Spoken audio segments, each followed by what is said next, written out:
വടക്ക് പടിഞ്ഞാറൻ ഇംഗ്ലണ്ടിലെ ഒരു തുറമുഖ നഗരമാണ് ലിവർപൂൾ. ലിവർപൂൾ ഫുട്ബോൾ ക്ലബ്ബ് വളരെ പ്രസിദ്ധമാണ്. മാഞ്ചസ്റ്റർ യുണൈറ്റഡും മാഞ്ചസ്റ്റർ സിറ്റിയും പോലെ പ്രസിദ്ധമായ ഒരു ടീമാണ് ലിവർപൂൾ. അങ്ങനെയാണ് നമ്മുടെ മലയാളികൾക്ക് ലിവർപൂൾ കൂടുതൽ പരിചയം എന്നെനിക്ക് തോന്നുന്നു. ലോകത്ത് ആദ്യമായിട്ട് ഒരു ട്രെയിൻ സർവീസ് നടത്തിയത് മാഞ്ചസ്റ്ററിൽ നിന്ന് ലിവർപൂളിലേക്കായിരുന്നു എന്നുമുണ്ട് ചരിത്രം. ആദ്യമായിട്ട് ഒരാൾ ഒരു തീവണ്ടി അപകടത്തിൽ കൊല്ലപ്പെട്ടതും അവിടെ വെച്ച് തന്നെയായിരുന്നു. ഒരു പാർലമെൻറ്റ് മെമ്പറാണ്. അദ്ദേഹത്തിൻ്റെ ശവകുടീരവും ഈ കഴിഞ്ഞ തവണ UK സന്ദർശിച്ചപ്പോൾ എനിക്ക് കാണാൻ കഴിഞ്ഞു. അവിടെ എൻ്റെ സുഹൃത്ത് ടോം ജോസ് തടിയമ്പാട് എന്നൊരാളുണ്ട്. അദ്ദേഹം ഒരു മാധ്യമപ്രവർത്തകനാണ്. അതിനേക്കാൾ ഉപരി ഇംഗ്ലണ്ടിൻ്റെയും മൊത്തം യൂറോപ്പിൻ്റെയും ചരിത്രത്തിൽ നല്ല അവഗാഹമുള്ള ആളാണ്. ഈ ലിവർപൂൾ എന്ന് പറയുന്നത്, ലിവർപൂളിലാണ് ആ UK ഏറ്റവും വലിയ ക്രൈസ്തവ ദേവാലയമുള്ളത്. ലിവർപൂൾ കത്തീഡ്രൽ വലിയ ഒരു നിർമ്മിതിയാണ്.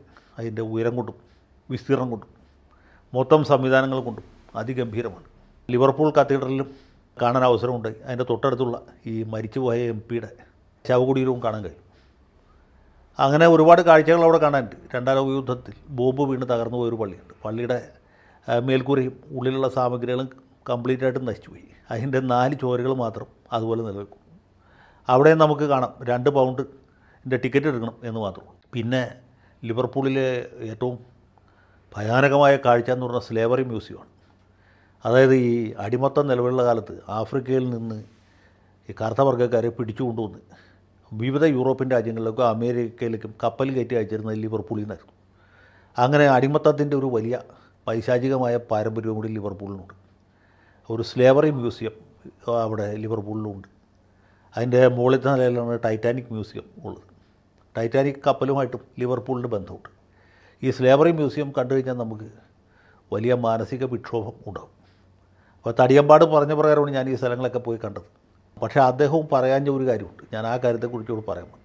Liverpool cathedral Anglican ചർച്ചിൻ്റെയാണ്.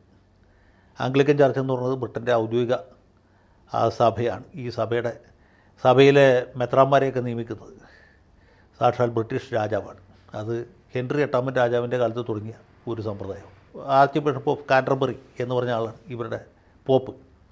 ആ പോപ്പിൻ്റെ കീഴിലാണ് മറ്റ് ബിഷപ്പുമാരുള്ളത്. ലിവർപൂളിലെ ബിഷപ്പ് എന്ന് പറഞ്ഞത് മലയാളിയാണ്. ഈ കാര്യം തടിയമ്പാട് പറയാൻ മറന്നുപോയതാണോ അതോ അദ്ദേഹത്തിന് വിട്ടുപോയതാണോ എന്ന് എനിക്കറിയില്ല. അദ്ദേഹം പറഞ്ഞില്ല. പറഞ്ഞെങ്കിൽ ഞാൻ ആ ബിഷപ്പിനെ കണ്ടിട്ട് വരുമായിരുന്നു. 2023 ബിഷപ്പ് ചുമതലയേറ്റത്. അദ്ദേഹത്തിൻ്റെ പേര് ജോൺ പെരുമ്പളത്ത് എന്നാണ്. 100% മലയാളിയാണ്.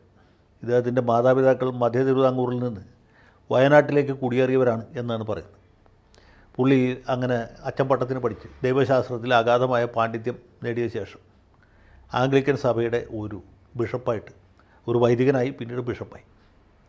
അങ്ങനെ പ്രവർത്തിച്ചുകൊണ്ടിരിക്കവേ വിരോധികളുടെ അല്ലെങ്കിൽ തൽപര കക്ഷികളുടെ കുപ്രചരണത്തിൻ്റെ ഫലമായിട്ടായിരിക്കാം ഇദ്ദേഹത്തിനെതിരെ 2 സ്ത്രീകൾ ശാരീരിക ചൂഷണത്തിന് ആരോപണം ഉന്നയിച്ചു.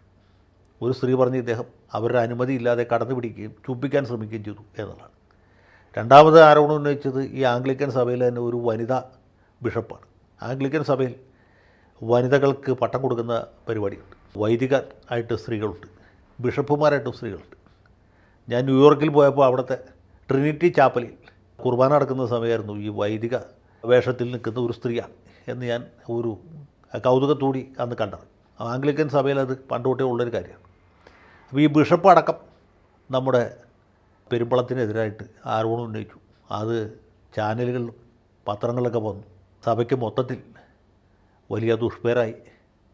ഇദ്ദേഹത്തിൻ്റെ ചോരയ്ക്ക് വേണ്ടി ആളുകൾ ആർത്ത് വിളിക്കാൻ തുടങ്ങി. അവസാനം പ്രിയപ്പെട്ട പെരുമ്പളത്ത് കഴിഞ്ഞ ദിവസം രാജിക്കത്ത് കൊടുത്തു. അദ്ദേഹത്തിൻ്റെ രാജി ചാൾസ് രാജാവ് സ്വീകരിച്ചു എന്നാണ് പത്രത്തിൽ കണ്ടത്. അപ്പോൾ എനിക്ക് നമ്മുടെ ഫ്രാങ്കോയെ ഓർമ്മ വന്നു. ഫ്രാങ്കോ പിതാവ് ഇതുപോലെ ആരോപണ വിധേയനായി. കന്യാസ്ത്രീയാണ് പുള്ളിക്കെതിരെ ആരോപണം ഉന്നയിച്ചത്. അത് പത്രത്തിൽ വന്നു. മാതൃഭൂമി പത്രം, ഏഷ്യാനെറ്റ് ചാനലൊക്കെ ഇത് ആഘോഷിച്ചു. ഈ വാർത്ത മൂടി വെക്കാനായിട്ട് ദേശാഭിമാനിയും മനോരമയും ഒരുപോലെ ശ്രമിച്ചു. അവസാനം കേസ് രജിസ്റ്റർ ചെയ്തു.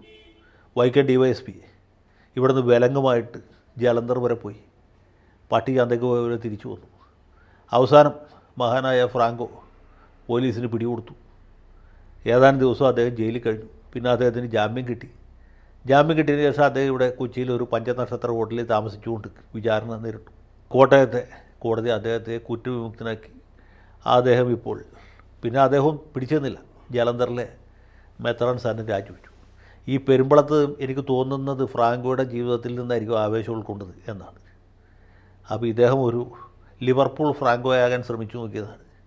പക്ഷേ ഇന്ത്യ അല്ല രാജ്യം, കേരളമല്ല സംസ്ഥാനം എന്നുള്ളതുകൊണ്ട് പുള്ളിയുടെ ആപ്പീസ് പൂട്ടി എന്നുകൂടെ മനസ്സിലാക്കാനായിട്ട് അദ്ദേഹത്തിന് ഒരു ആർച്ച് ബിഷപ്പ് ഓഫ് കാൻറ്റർബറിയൊക്കെ ആകാൻ കഴിയുമായിരുന്നു. പക്ഷേ ഈ ഒരു ദുഷ്പേരിനെ തുടർന്ന് അദ്ദേഹം രാജിവെക്കേണ്ടതായിട്ട് വന്നു. ഇതാണ് ഈ മലയാളികൾക്ക് പൊതുവേ സംഭവിക്കാവുന്ന ഒരു വലിയ അപകടം. നമ്മുടെ നാട്ടിൽ ചെയ്യുന്ന പല കുരുത്തക്കേടുകളും വിദേശ രാജ്യത്ത് പോയി ചെയ്തു കഴിഞ്ഞാൽ സംഗതി പെട്ടുപോകും. അപ്പോൾ ഇത് പറയുമ്പോൾ ഈ ഫ്രാങ്കോ മാത്രമല്ല, അദ്ദേഹത്തെ പോലുള്ള വേറെയും പല ആളുകളുമുണ്ട്.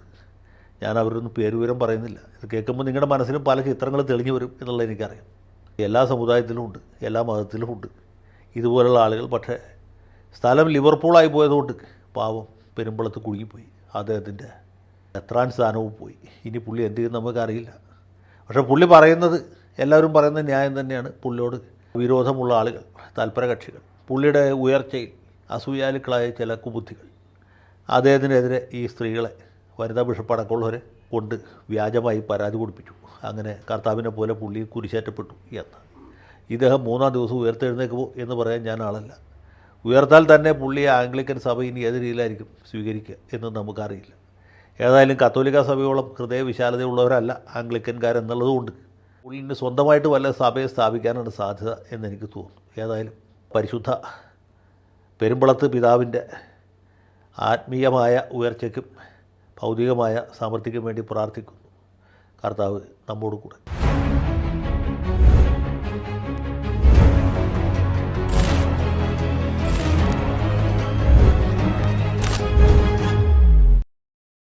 കൂടുതൽ വാർത്തകളും വിശേഷങ്ങളും നിങ്ങളിലേക്ക് എത്താൻ ABC മലയാളം സബ്സ്ക്രൈബ് ചെയ്യുക, ബെൽ ബട്ടണും അമർത്തുക.